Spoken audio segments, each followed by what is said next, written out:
আসসালামু আলাইকুম। বাকিদের মতন আমি বলতে পারছিলাম কুমিল্লার সন্তান, আমি আসলে কুমিল্লার বউ। তো আপনাদের এখানে পার্মানেন্ট অতিথি। তো আমি আসলে কৃতজ্ঞ, আপনারা এত সুন্দর একটা আয়োজনে আমাদেরকে স্মরণ করেছেন। বিশেষ করে সকল ইঞ্জিনিয়ারদের সাথে সম্মান জানাতে চাই প্রধান অতিথি জনাব মাননীয় মন্ত্রী জাকারিয়া তাহের এমপিকে। এখানে আছেন বীর মুক্তিযোদ্ধা মাননীয় সংসদ সদস্য মনিরুল হক চৌধুরী। তার বক্তব্য আমার খুবই ভালো লেগেছে এবং আমি আজকে বুঝতে পারছিলাম যে ডক্টর সাইমা চৌধুরী সাইমা ফেরদৌস এত সাহস থেকে পেয়েছেন। তো আমরা জুলাইয়ে আসলে আপাকে দেখতাম এবং সাহস পেতাম যে ছাত্রদের জন্য এইভাবে ভয়েস রেজ করা যায়।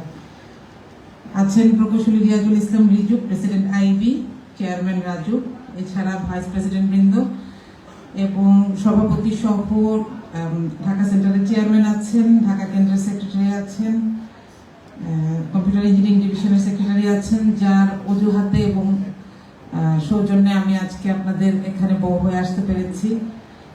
আর আমি আরেকজনের নাম একটু উল্লেখ করতে চাই, ইঞ্জিনিয়ার ইসরাত জাহান, ফিমেল ইঞ্জিনিয়ারিং চ্যাপ্টারের পক্ষ থেকে আছেন। তার কাছে একটা ছোট্ট আবেদন জানিয়ে শুরু করছি, এখানে মহিলা তো কম কেন আপা, এটা যেন ভবিষ্যতে বাড়ে। উইমেন চ্যাপ্টার করার যে উদ্দেশ্যটা ছিল, আমরা ঠিক 24-এ কাজ করছিলাম বিপ্লবের সময়টার আগে। উইমেন চ্যাপ্টার করাটার ব্যাপার ছিল যে আমাদের মহিলা ইঞ্জিনিয়াররা বিভিন্ন জায়গায় আছেন, তাদেরকে সাংগঠনিকভাবে সম্পৃক্ত করা। ইনশাআল্লাহ এই কাজটা কুমিল্লায় হবে। তো আপনাদের সবার কাছে কৃতজ্ঞতা জানিয়ে আমি কয়েকটা কথা বলতে চাই এখানে।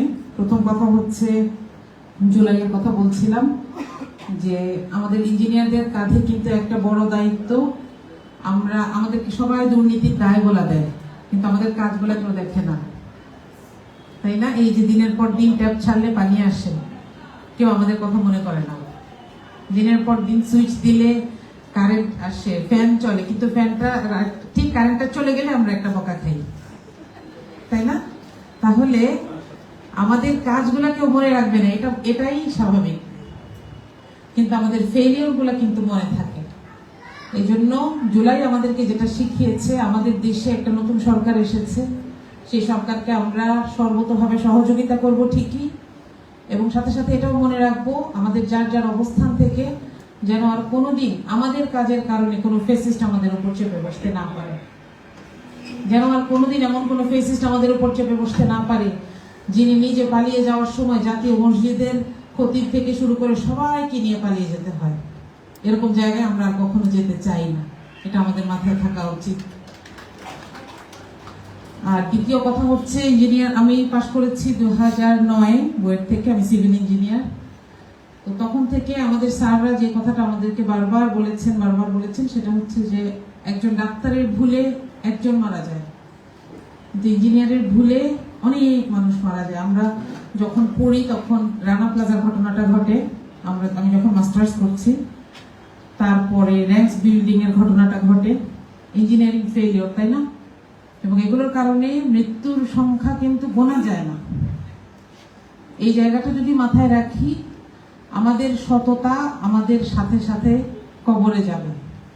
আমি আমার বাবাকে দেখেছি, আমার আব্বু ইঞ্জিনিয়ার, ইলেকট্রিক্যাল ইঞ্জিনিয়ার, এখনো কাজ করছেন আলহামদুলিল্লাহ। তো যখন বিজেএমসিতে ছিলেন আমাদের বাসায় অনেক কিছু আসতো, এই যে ঠিকাদাররা বিভিন্ন জিনিস নিয়ে আসতো, তো আব্বু আবার ফেরত দিতেন। কখনো কখনো এরকম হয়তো যে চুপি চুপি করে দরজার বাইরে দুইটা মাছ রেখে, বড় বড় মাছ রেখে চলে যেত, তো আবার ফোন করে গেট থেকে ফিরিয়ে এনে তাদেরকে এটা ধরাই দিতেন। এবং তাদেরকে যে কথাগুলো বলতেন আমরা পরে শুনেছি, আমি তখন অনেক ছোট, বলতেন যে আমার একটা ছেলে মেয়েরও হাতের একটা আঙ্গুল বাঁকা দেন নাই আল্লাহ, আমি যদি ঘুষ খাই আমার ছেলে মেয়ের উপর দিয়ে হয়তো আল্লাহ আমাকে শাস্তি দেবে। আমাদের এই জায়গাটার ব্যাপারে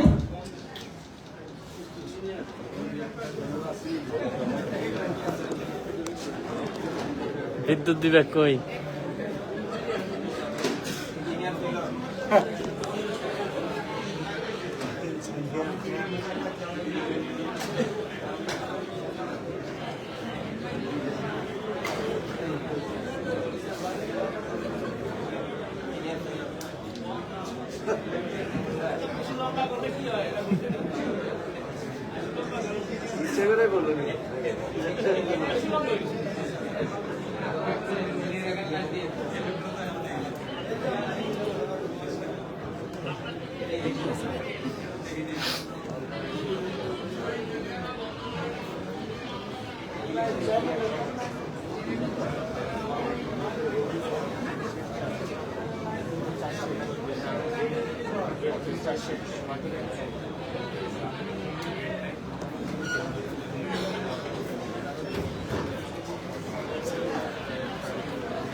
থ্যাংক ইউ অপেক্ষা করার জন্য।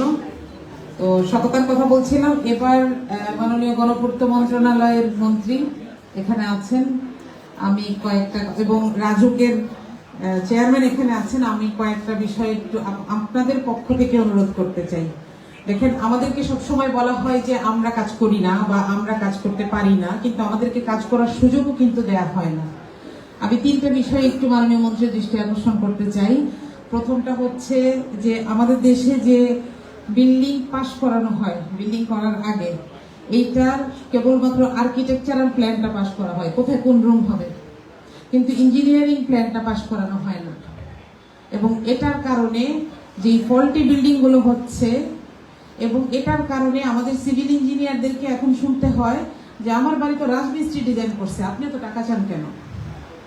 তাহলে আমরা তো কাজ করার সুযোগই পাচ্ছি না। দ্বিতীয়ত হচ্ছে যে এই যে একটা বিল্ডিং আবাসিক হিসেবে বানানো হয়, এরপর এইটার প্রতিটি তলায় একটি করে রেস্টুরেন্ট হয়, নাইলে একটা স্কুল হয়, নইলে একটা হাসপাতাল হয়। এই যে অকুপেন্সি, এটা নিশ্চিত করার দায়িত্ব যে কর্তৃপক্ষগুলো, এটা কিন্তু আইন আছে, খুব সুন্দর আইন আছে, ফর্ম আছে, একটা প্রতিনিধি দল যাবে, কারা কারা যাবে, সমস্ত প্রসেস আছে, কিন্তু এটা একটা কাজের গরু, এটা কোনো প্রয়োগ নাই। আমরা বেইলি রোডে এখনো দেখি একটা কঙ্কাল বিল্ডিং, পোড়া বিল্ডিং দাঁড়িয়ে আছে। কেবলমাত্র আমাদের ফেলিয়র, কিন্তু আমাদের ইঞ্জিনিয়ারদের ওখানে কিছু করার ছিল না, কেউ আমাদেরকে ডাকে নাই। অকুপেন্সি সার্টিফিকেট নিয়ে আরেকটু সচেতনতা দরকার, আসল কথা এটা কাজটা শুরু করা দরকার। আর তৃতীয়ত যেটা নিয়ে কথা বলতে চাই, বিল্ডিং মেটেরিয়াল হিসেবে ইটের ব্যবহার বন্ধ করার সময় এখন বাংলাদেশের এসেছে। আমরা ইটের নামে একটা প্রচন্ড রকমের পরিবেশ বান্ধব নয় এমন একটা মেটেরিয়াল জাতির উপর চাপিয়ে দিচ্ছি প্রতিদিন। অন্তত সরকারি স্থাপনাগুলোতে ইটের বিকল্প চমৎকার জিনিসপত্র আছে, আমাদেরকে বললে আমরা ইনশাআল্লাহ বইয়ের থেকেই আমরা একটা হেল্প করতে পারবো।